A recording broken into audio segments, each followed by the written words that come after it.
వాళ్ళ పార్టీలో ఉన్న గందరగోళం, కుటుంబంలో ఉన్న తగాదాలను ఆయన పరోక్షంగా ప్రస్తావిస్తున్నాడు. ఆయన పాపం జాలి పడాల్సిన సందర్భం. నిన్న అక్కడికి వెళ్ళిండు, చేతులు కట్టుకొని నించున్నాడు. ఇవాళ ఇట్లయింది, రేపు ఎట్లయితుందో అని. రమేష్,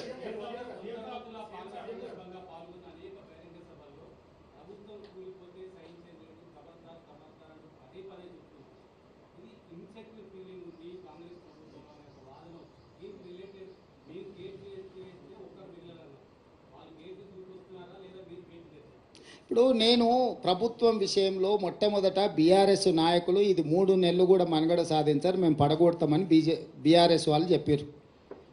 శాసనసభలో ఉన్న కడియం శ్రీహరి గారు లాంటి వాళ్ళు, కేసీఆర్ కూడా అంతర్గత సమావేశాలలో ఈ ప్రభుత్వాన్ని మనుగడ సాగనీయము, పడగొడతామని బీఆర్ఎస్ వాళ్ళు అన్నారు. సేమ్ డాక్టర్ లక్ష్మణ్ గారు, బీజేపీ నాయకులు కూడా ఈ ప్రభుత్వం పార్లమెంట్ ఎన్నికల తర్వాత పడిపోతుందని వారు అన్నారు. వీరి దగ్గర ఉన్నది 39, వారి దగ్గర ఉన్నది 8. ఏ లెక్కలు కూడినా కూడా వీళ్లకు లెక్క కుదరదు. వాళ్ళిద్దరు కలిసి మా ప్రభుత్వం మీద కుట్ర చేస్తే తప్ప వాళ్ళు అనుకుంటున్న కార్యాచరణ అమలు జరగదు. మరి ప్రజలు ఎన్నుకున్న ప్రభుత్వాన్ని పడగొడతామని ప్రతిపక్ష పాత్ర పోషించాల్సిన వాళ్ళు, ప్రజలు ఇచ్చిన తీర్పును గౌరవించాల్సిన వాళ్ళు ఇద్దరు ఒకే రకమైన రాగం ఎత్తుకుంటున్నారు. ఈ ఒకే రకమైన రాగం ఎత్తుకుంటున్నప్పుడు ప్రజలకు వివరించాల్సిన బాధ్యత మాకు లేదా? ఒకవేళ ప్రజలు ఎన్నుకున్న ప్రభుత్వాన్ని పడగొడితే చూస్తూ ఊరుకుంటామా? ఇది సహించేదా? రెండవది, చాలామంది శాసనసభ్యులు నన్ను వచ్చి కలుస్తున్నారు కదా, నియోజకవర్గాల అభివృద్ధి కోసం వచ్చినప్పుడు వాళ్ళతో యథాలాపంగానో పిచ్చాపాటో లేకపోతే పరిస్థితుల మీద మేము చర్చ చేస్తాం కదా, వాళ్ళు కూడా మాట్లాడతారు కదా.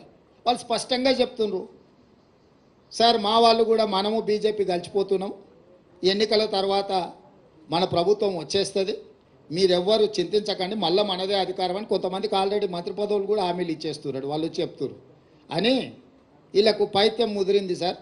అట్లాంటి పరిస్థితి ఏదైనా వస్తే మేమంతా సిద్ధంగా ఉన్నాం ఈ ప్రభుత్వాన్ని నిలబెట్టడానికి. ఇన్నాళ్లకు ముఖ్యమంత్రి శాసనసభ్యులను కలిసి నియోజకవర్గ సమస్యలు వింటున్నాడు. మేము అందులో ఉన్న 10 ఏళ్ళలో మేము ఎన్నడూ చూసిందే లేదు సార్, నువ్వు టీవీలలో తప్ప మా బాధ, మా గోడు విన్నదే లేదు. ఈ మాత్రం స్వేచ్ఛ ఉంటే, స్వేచ్ఛ ఉన్న ప్రభుత్వాన్ని మళ్ళీ వదులుకొని నిర్బంధాలు తెచ్చుకుంటామా సార్? నువ్వు ఎప్పుడు చెప్తే అప్పుడు వచ్చి మీకు అండగా నిలబడతాను సార్, మీ పక్కన నిలబడతావు, నువ్వు ఎట్లా చెప్తే అట్లా అని ఎమ్మెల్యేలు నాకు చెప్తున్నారు కదా. నేను అందుకే చెప్పిన, నిజంగానే ఆ పరిస్థితి ఉత్పన్నమైతే ఒక్కసారిగా మేము నిర్ణయించుకుంటే ఇక ఆ 3 4 తప్ప 5వ మనిషి వాళ్ళకి మిగిలడు. కాబట్టి ఇప్పటికైనా ఇట్లాంటి అతి తెలివితేటలు ఇంకా మానేయాలి. మేము ప్రజలిచ్చిన తీర్పును గౌరవించి ఒక మంచి పరిపాలన అందించాలని పాలన మీద మాత్రమే దృష్టి పెట్టినము. పార్టీ ఫిరాయింపులను కానీ కక్ష సాధింపులను కానీ మేము చేపట్టాలని అనుకోలేదు.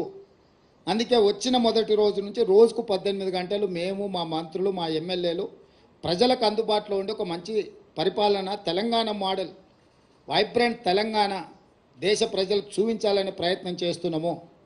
కానీ ఒకవేళ ప్రభుత్వాన్ని పడగొట్టే పోటీ వాళ్ళు పెట్టిండ్రు అనుకో, దాన్ని నిలబెట్టే ప్రయత్నం కూడా మేము చేస్తాం కదా. కాపాడే ప్రయత్నం కొంతమంది చేస్తారు, ఎదుర్కొనే ప్రయత్నం మేము చేస్తాం. దీన్ని నిలబెట్టి వాళ్ళకు గుణపాఠం చెప్పేవాళ్ళు వాళ్ళు ఉంటారు. సో వాళ్ళు కోరుకుంటే నేను ముందు నుంచి ఎప్పుడు కూడా నేను మీకు చెప్తాను, ఏ దానికైనా నేను సిద్ధం. కాకపోతే మొదట వాళ్ళు కోరుకోవాలి ఏందనేది. నేను ప్రజలు ఇచ్చిన తీర్పును గౌరవించి చిత్తశుద్ధితోని పరిపాలనను ముందుకు తీసుకెళ్తున్నా. నన్ను నా పని చేయనిస్తే ప్రతిపక్షాలుగా మీ పని మీరు చేసుకోవచ్చు. నాకేదో కాళ్ళలో కట్టబెట్టాలి, ఈ ప్రభుత్వాన్ని పడగొట్టాలనుకుంటే 10 ఏళ్ళు ప్రతిపక్షంలో మిమ్మల్ని దించుతామని చెప్పినాం, దించి చూపించినాం. ఇప్పుడు కూడా మీ ద్వారా స్పష్టంగా చెప్తున్నా, పడగొట్టాలన్న ఆలోచన మీరు చేస్తే మీరు నిద్రలేసే లోపల మీ పక్కన ఎవడూ ఉండరు, మీరు తొడుక్కున్న బట్టలు కూడా ఉండవు. లేదు చూసుకుంటే ఎమ్మెల్యేల సంగతి చాలా దూరము.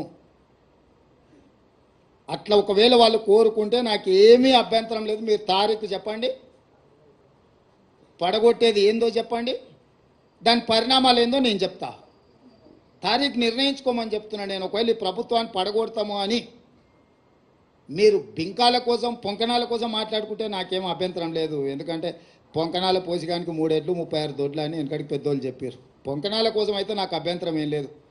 కానీ ఇట్లేదన్నా వ్యవహారం చేస్తే మాత్రం దానికి తగ్గ ప్రణాళిక మా దగ్గర సిద్ధంగా ఉన్నది. ఎవరేం మా మిత్రులు ఈ ఒక మంచి ప్రభుత్వం పడిపోతుందేమో అని ఎవరు ఆందోళన చెందాలి పని లేదు. 10 సంవత్సరాలు మా ప్రభుత్వం ఉంటుంది. 94 నుంచి 2004 10 సంవత్సరాలు టీడీపీ ఉన్నది. 2004 నుంచి 2014 వరకు కాంగ్రెస్ అధికారంలోని, 2014 నుంచి 2023 వరకు బీఆర్ఎస్ అధికారంలో ఉన్నది. 2023 నుంచి 2034 వరకు 10.5 సంవత్సరాలు మేము అధికారంలో ఉంటాము.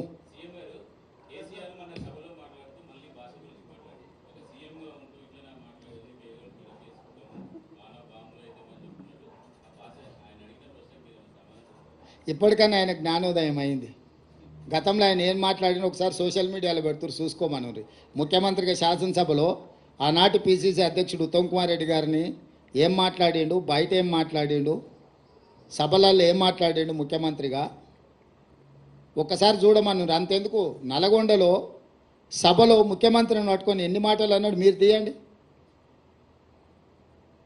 రాష్ట్ర మంత్రిగా, కేంద్ర మంత్రిగా, ముఖ్యమంత్రిగా 40 సంవత్సరాలు సుదీర్ఘమైన అనుభవం ఉన్న చంద్రశేఖరరావు నల్గొండ జిల్లాలో బహిరంగ సభలో ముఖ్యమంత్రిని పట్టుకొని ఎన్ని మాటలు మాట్లాడినా మీకు ఒక్కసారి చూడండి.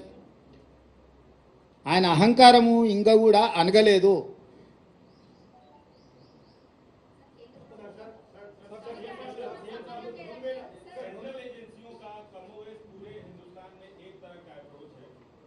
तेलंगाना से बाहर आपकी पार्टी का